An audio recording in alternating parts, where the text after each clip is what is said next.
So the Federal Reserve. The Federal Reserve is our central bank. So our central bank, it's kind of the bank of banks. And this is intimately related to Chapter 13. So when we talk about money and we talk about money supply, we then start thinking about the Federal Reserve, who's kind of controlling the money supply. And the Federal Reserve is set up like this. So there's a structure of our system. One of the pieces of the structure is that we have 7 Board of Governors, also called the BOG. The 7 Board of Governors. The 7 Board of Governors are appointed by the President. So appointed by the President. And confirmed by the Senate. So 14-year terms, appointed by the President, confirmed by the Senate. And this structure is intended to do this. Since it's a 14-year term, it's going to give us an element of providing stability for the system. So the Federal Reserve, one of the things they're entrusted to look after is the health of the U.S. economy. And so what you want is people that are in place that kind of know how the economy is functioning and where they think it's going. So if you give a 14-year term, you're kind of trying to build in some stability. You're also trying to maybe reduce maybe the risk of having somebody like a president or somebody else influence economic policy, saying, well, maybe something like this. I'm up for re-election. The Fed Reserve, we know they can do some things, and maybe they could stimulate the economy or contract the economy, and that will either get a president maybe elected, re-elected, or not re-elected. But then, after the person was maybe re-elected, that person is going to be in office a much smaller amount of time. So 14 years is going to last longer than any presidency term, and then the repercussions will come back to the Fed. So maybe we're kind of pulling that out by these long terms. And the terms are staggered, so you see something like this. Here is the first 14-year term.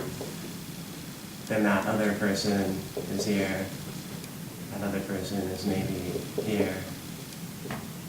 So you're getting something like this.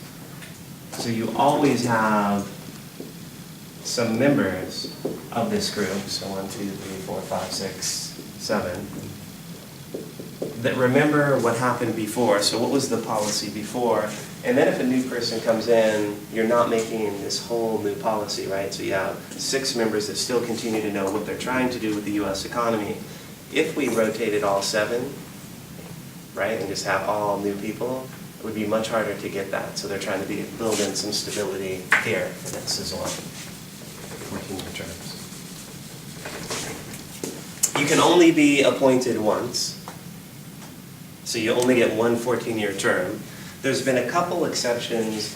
The one most well-known is Alan Greenspan.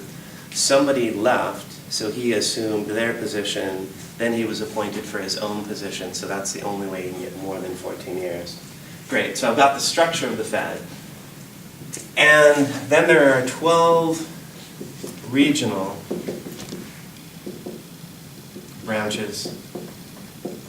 So 12 regional branches of the Fed, and one of the things the regional branch will do is it will actually get that money from the Bureau of Engraving and Printing and actually release it into the U.S. economy. So those branches are going to be important. There's 12 regional branches. Ours is the San Francisco branch, covers our state. The tools of the Fed. So what can they do? So the tools that they have, one is the RRR. What was the RRR? Alexis? Is it the required reserve ratio? It is. So the required reserve ratio, what does that mean? The required reserves is like what the bank has to keep out of the money you deposit. And so you divide that by 1 to get that ratio. Great. So the required reserve ratio tells me what percentage the bank has to keep in the vault for a deposit into the banking system. Fantastic. Here's a new one. This new one is called DR. This is the discount rate. And the discount rate is the rate the Federal Reserve will charge a bank like Wells Fargo, Union Bank, Citibank to borrow funds from the Federal Reserve. So if you're a bank and you find yourself in need of funds, you can borrow from the Federal Reserve, and this is the rate you'll pay, the discount rate. Number 3, OMO.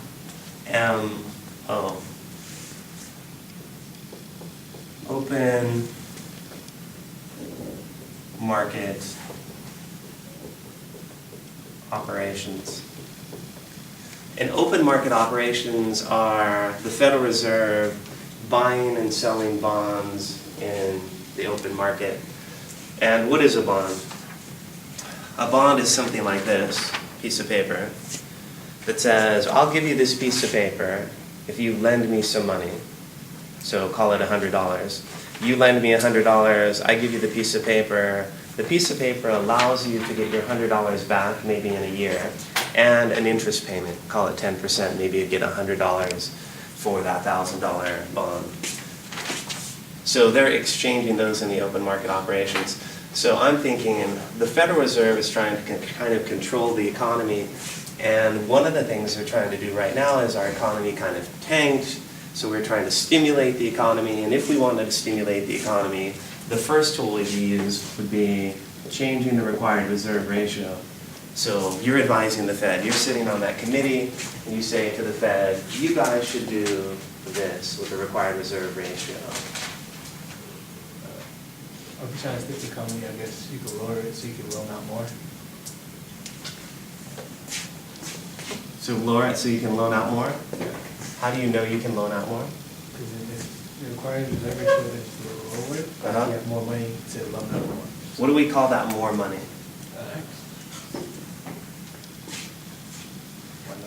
Sure.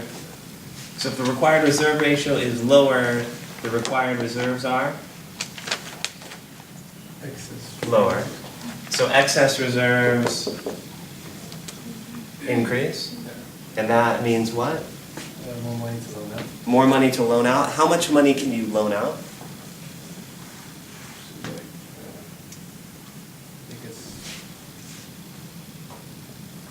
Whatever is not inside the required reserve, right?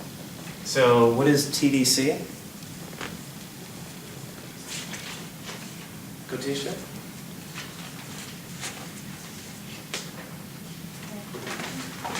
Study, midterm coming on. Matthew? TDC.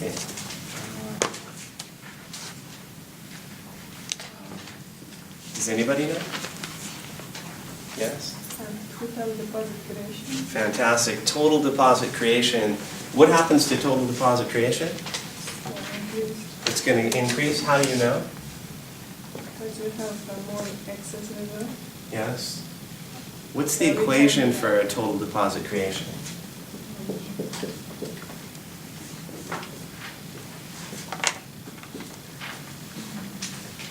Okay. Money multiplier Fantastic. times excess reserve. Fantastic. So what you've done here is you've actually changed all of these components. So you've changed the money multiplier. The money multiplier was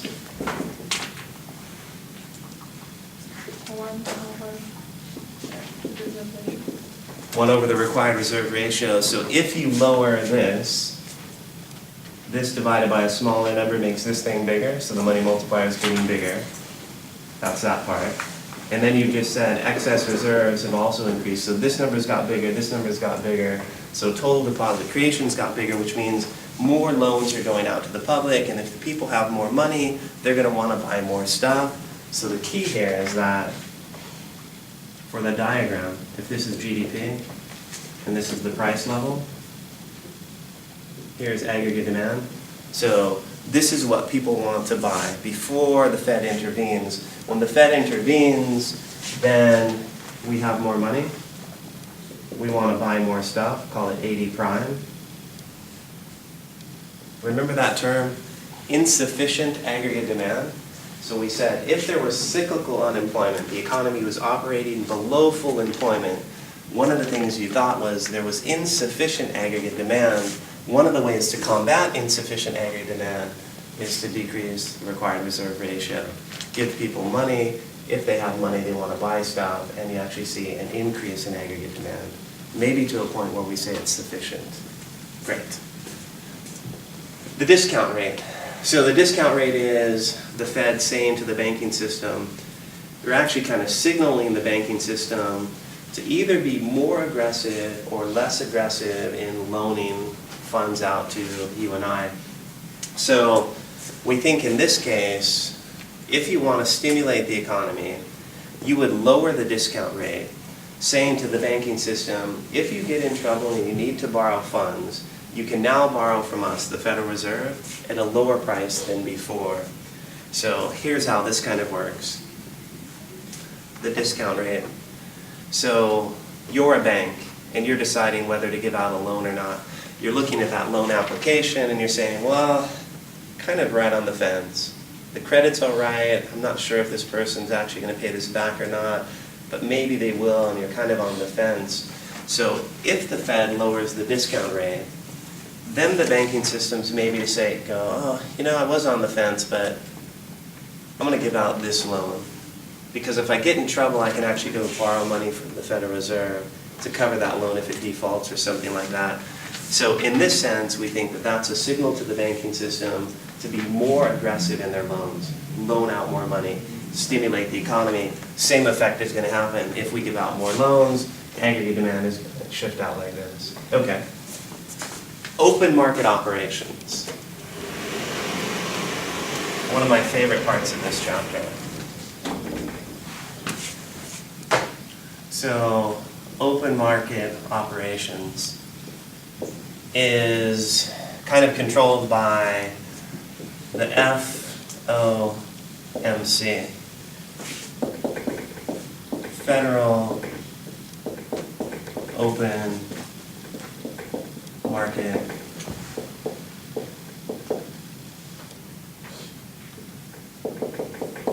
Committee. So the Federal Open Market Committee.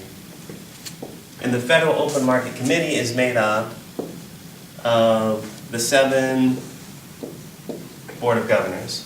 So it contains the 7 Board of Governors, and then it has a few other people. It has plus 5 bank presidents. Those are the 5 bank presidents from those 12 reserve branches. So 5 of those branch presidents will sit on this committee. One of those bank presidents is always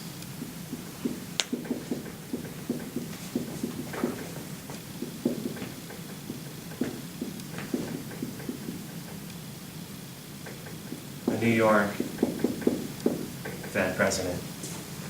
And the reason for that is New York is the financial hub, financial center. So one of the things you want to have is that bank president sitting there because they know all the contacts and they're kind of living that on a daily basis. So you've got 12 members on that committee deciding whether they want to buy bonds or sell bonds into the economy to stimulate the economy or contract the economy. So what are they doing? They're buying or selling bonds.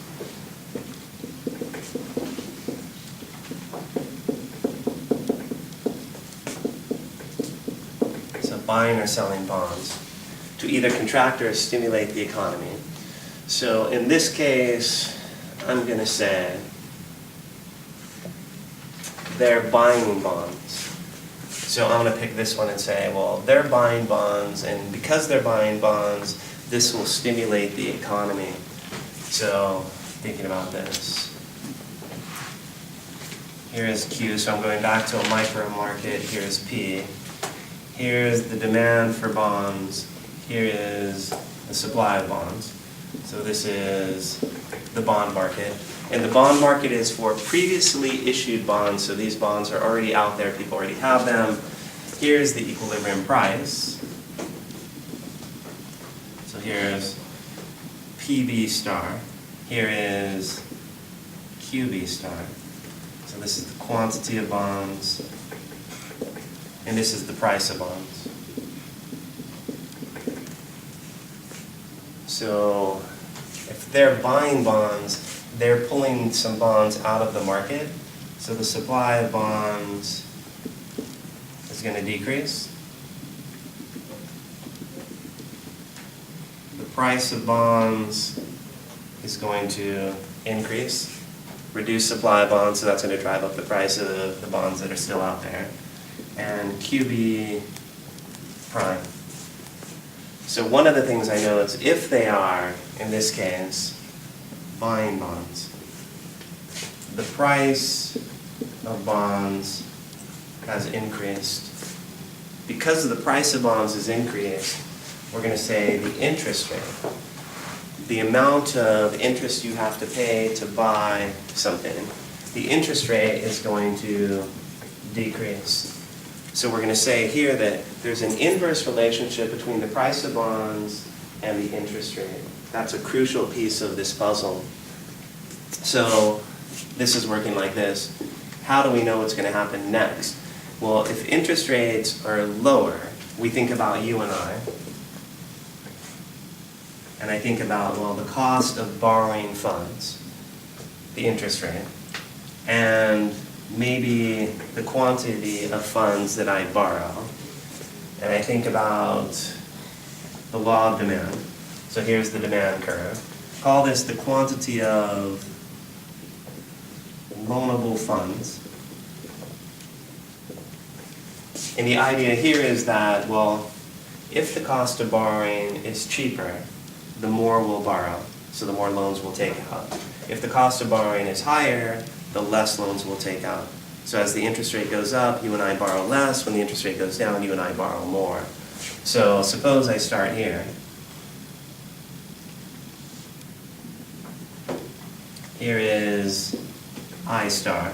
This is the interest rate before the Fed intervened in the bond market. Here's you and I taking out a certain amount of loans, and then we would take those loans and go purchase stuff. Now the Fed has raised the price of bonds. They've lowered the interest rate. So the interest rate is maybe, call it I prime. Maybe this was 8%, maybe this is now 6%.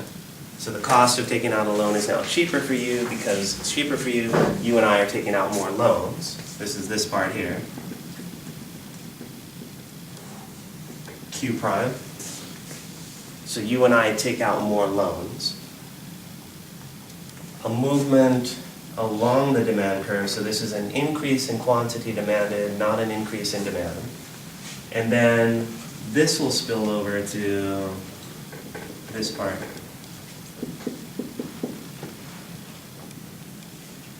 There's the aggregate demand curve. That's the aggregate demand curve before the Fed intervened in the market. When they intervened in the market, the interest rates were lower. When the interest rates are lower, you and I took out more loans.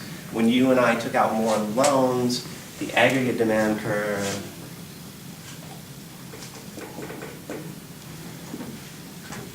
increases. We're buying more stuff, right? Because we have that money to buy more stuff.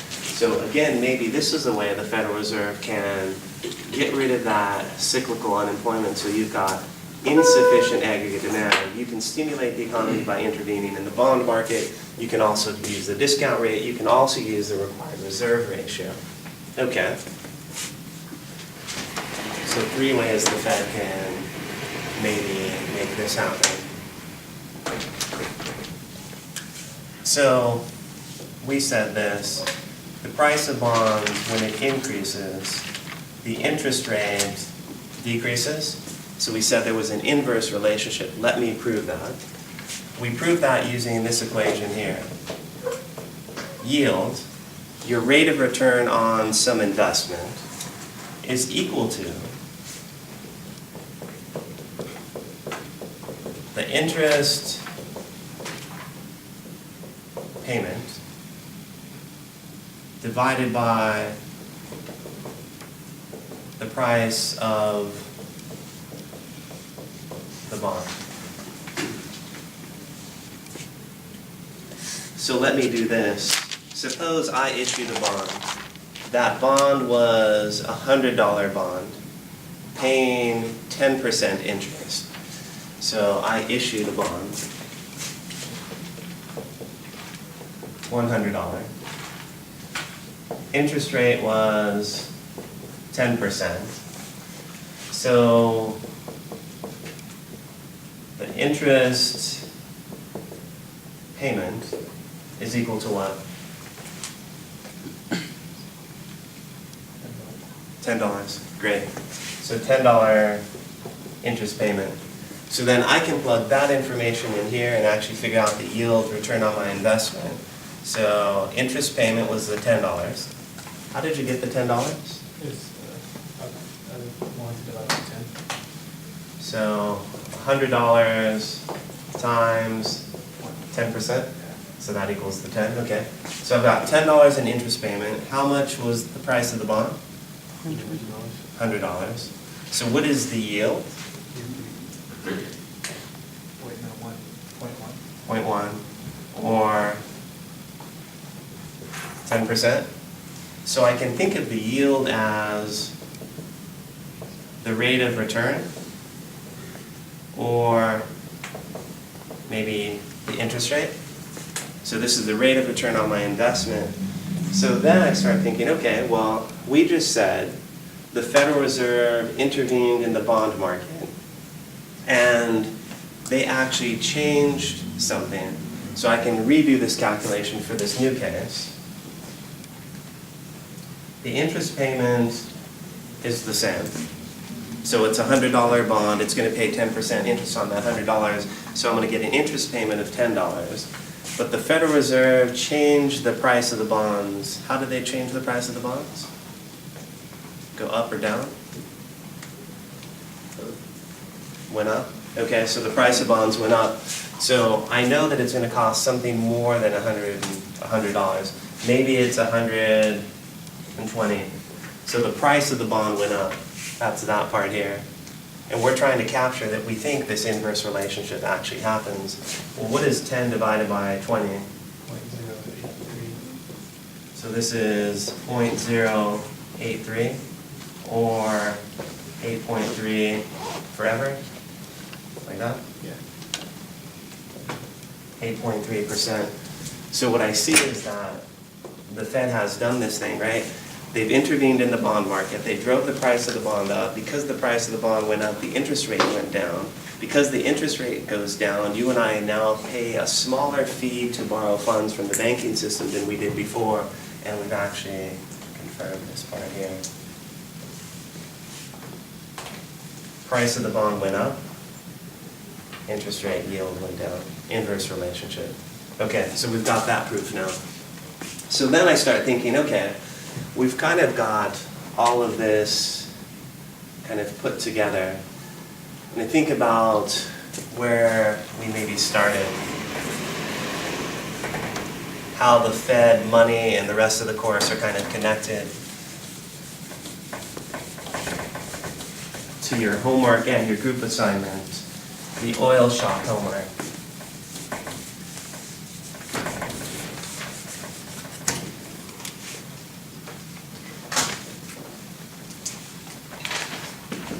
So GDP, price level, aggregate demand, aggregate supply, equilibrium, we said it was 8.5, and this was GDP in trillions. And the price level was 142. Great. So that's the full employment equilibrium. At the full employment equilibrium, what is the level of unemployment? 4%. 4%. How did you know it was 4%? Could be said full employment is 4 to 6% unemployment. But then it would be 4 to 6. Why did you say 4? Oh, because in the problem it said employment increased to 5%, so increased 1%. Great. So employment after some shock to the system was 5%. So if we were back before that shock, we were at full employment and it was 4% unemployment. Great. So if there were 4% unemployment, how many people were unemployed?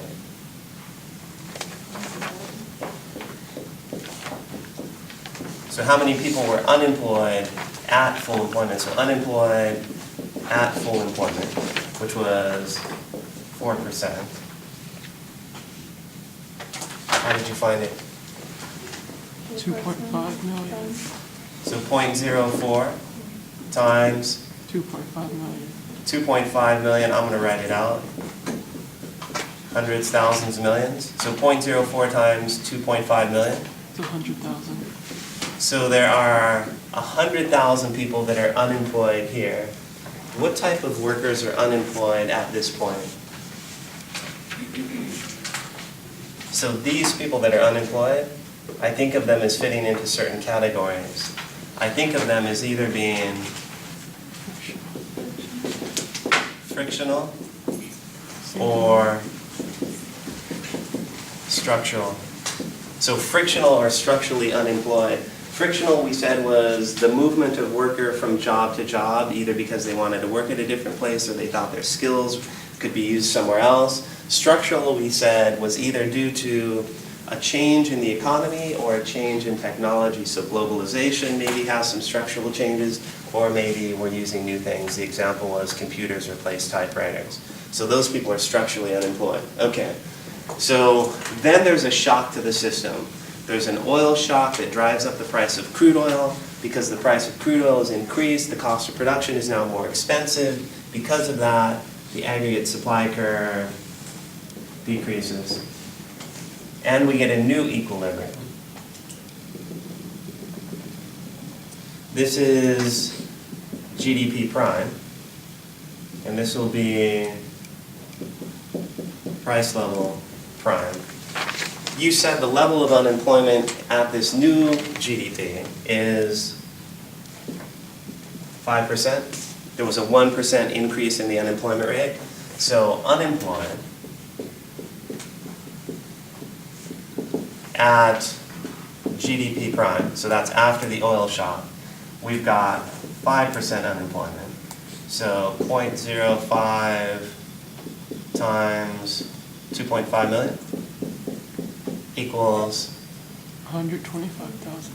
125,000. So here I have 125,000 people that are unemployed. Here I have 100,000 people that are unemployed. So 25,000 people that are unemployed in a specific category. What are these categories of unemployment? Now there's 3. So I know there's frictional. I know there is still structural. But now there's this added component of unemployment. Cyclical. What do you mean by cyclical? Downturn in the economy, which is exactly what we have. So the economy is in a downturn, right? So GDP is decreased. Because of that, we have these people and these people that were unemployed before, but we've added this other category, 25,000 people here. This is the part of unemployment that we think we can solve with macro policy. So either through monetary policy or fiscal policy, we think we can actually do something to stimulate the economy to get it back on track. Fantastic. So I've got that, I've got that, I've got that. Unemployment, unemployed people. Oh. What's the level of GDP here? 8.3 trillion. 8.38 trillion? Yeah. So 8.33 trillion? Yeah. How did you get it? I did 8.5 trillion times 0.02. So I took the old GDP. you used Oken's law, Yeah. which said what? The unemployment increases 1%, the GDP decreases 2%. So 1% increase in unemployment, a 2% decrease in GDP? Yeah. So let's see. 8.5 trillion minus 0.02 times 8.5 trillion? Yeah, What is 0.02 times 8.5 trillion? 170 billion. 170 billion. How can I write that in this form? 0.17 trillion. Great, 0.17 trillion. So this minus that? 8.33. Great. Fantastic. So $8.33 trillion. Because of that loss in GDP, 25,000 people not working, they could be working to increase that GDP. Fantastic. So I think that gets us to your assignment, right? We've answered all the questions about unemployment, GDP. I've left the inflation one to the side for a second. I'll do that one at the end. But now you guys know something about how the Federal Reserve and the banking system might be able to actually push us back to full employment. So one of the goals of the Federal Reserve is to stabilize the economy. One of those goals is you should be at full employment. If the economy is not at full employment, you should do something to try to get us to full employment. So what I want to do is get us back here. How can I do it? So one of the things we say now is, okay, we want to stimulate the economy. Get the economy moving. So this is kind of what the Fed and our leaders are kind of doing right now. They want the economy to be in a different place. What do you recommend?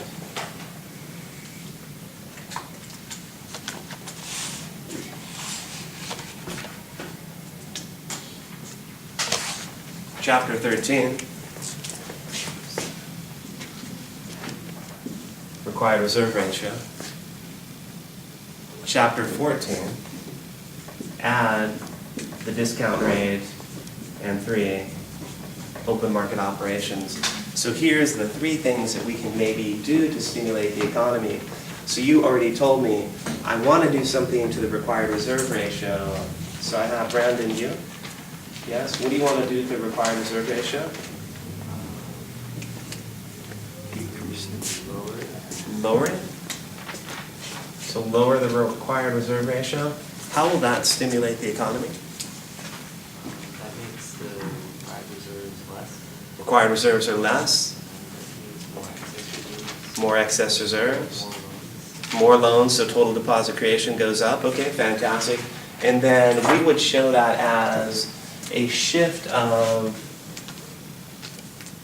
the aggregate demand curve, like that. And the idea is that we're hoping that this curve will shift over here so that the new equilibrium between, this is our new supply curve, right? This is the aggregate supply curve we're looking at. So this is shifting so that we get to a point where this is equal to that. So I'm thinking, okay, something like that. Call it AD prime. Could work, for sure. How would the discount rate work?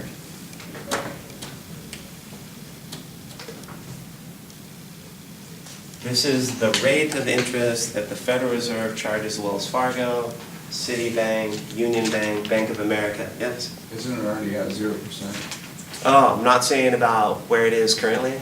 I'm saying, Well, if you were to lower it, then it would stimulate the economy. great. How?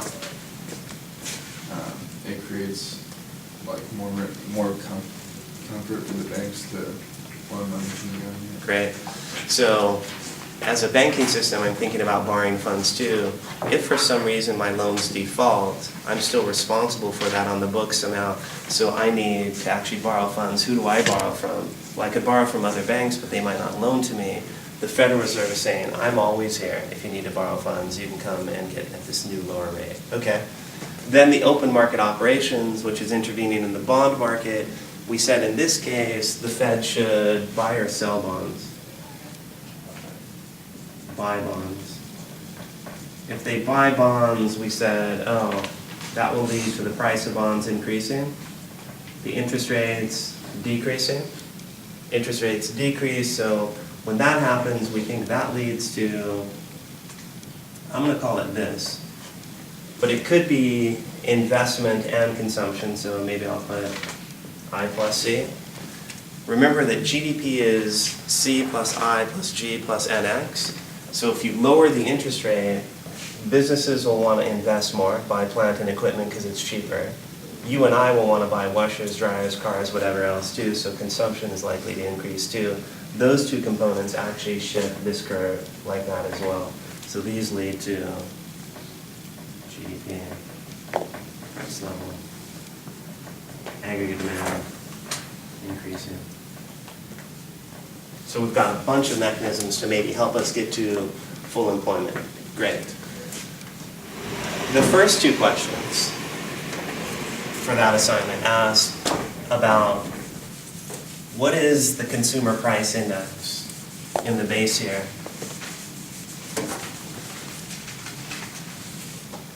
Consumer price index in the base year. Kelsey? 100. So the CPI in the base year, you said is 100? Why do you say that? I was kind of just guessing, but It's a good guess. I just assumed since we didn't have any other information about it, it would be the same number or the same number times 100. Fantastic. So what is the GDP deflator in the base year?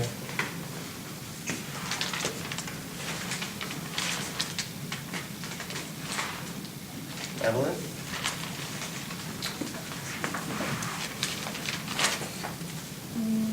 Sound like good test questions. It's 100 too, that's right. So we've set up these indexes to say 100 is the reference point. If it's 100, we know we're in the base year, and then if it's something different than 100, we know we're in a non-base year. If the number's higher, we know we have inflation. If it's lower, we know we have deflation. So the CPI index in the base year is 100. We've got a calculation for that. I'm not sure you can do it in the homework. Some people did do some things, but basically we didn't give it, so you could just do that. Same would be true for this. If there's not data, you have to just say it's 100. We know by definition. But you might then go a step further and say, well, I know in the base year we're talking about the cost of the bundle in some time period related to the cost of the bundle in some base year multiplied by 100. So that equation would be useful because that tells me what the CPI is. So the CPI is this. That's the equation for calculating it. Giovanni, what does CPI stand for?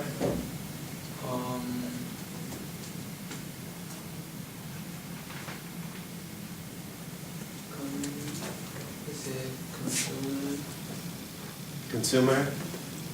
product? No. Not for that. Consumer Price Index. Okay, so the Consumer Price Index. The GDP deflator, I know you guys have memorized all these, right, for the next exam. GDP deflator was something. Nominal GDP. Nominal GDP By the real GDP. divided by real GDP Times 100. times 100. So with all of these things, you could kind of move them around and kind of solve for different things. So I've got that equation, I've got this equation. This is a measure of prices for every price in the US economy. So it captures every price. This captures the prices of goods you and I typically buy. So we don't buy aircraft carriers, which would be in this one. It's not going to show up here. Okay. So then they tell you something like this. A cost of a bundle in some year was $5,000. But then they tell you there's been some inflation. So there's been inflation. And they tell you this because they say the inflation measure, the CPI, has increased to 120. So they tell you the CPI is now 120, and they want you to value the cost of the bundle.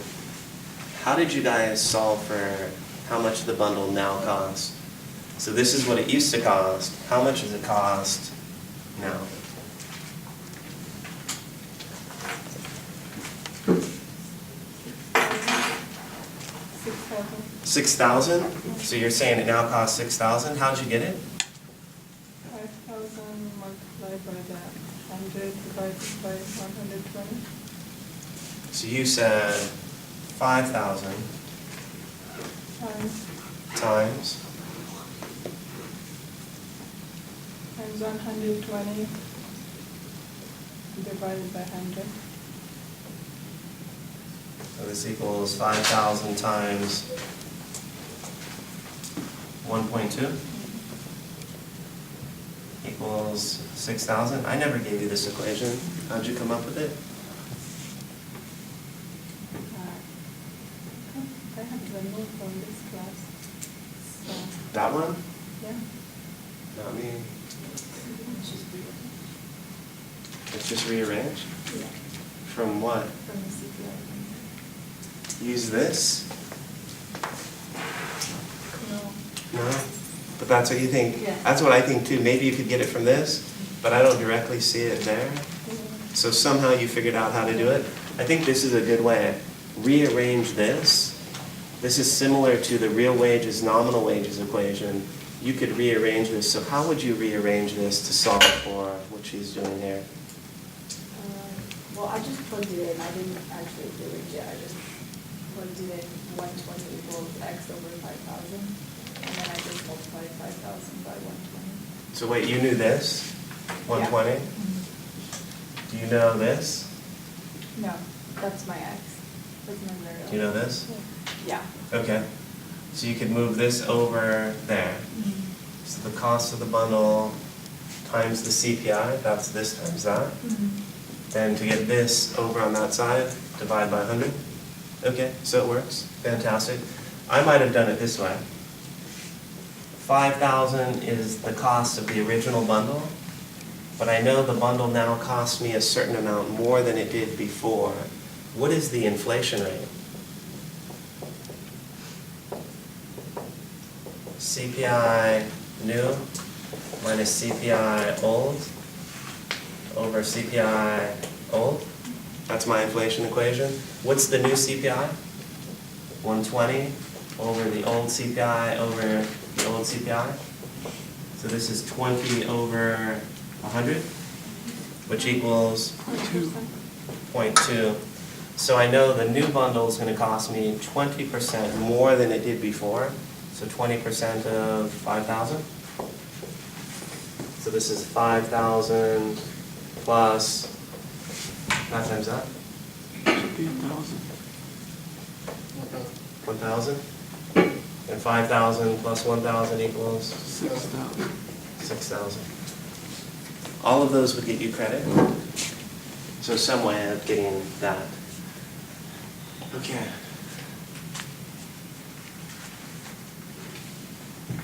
Feels good.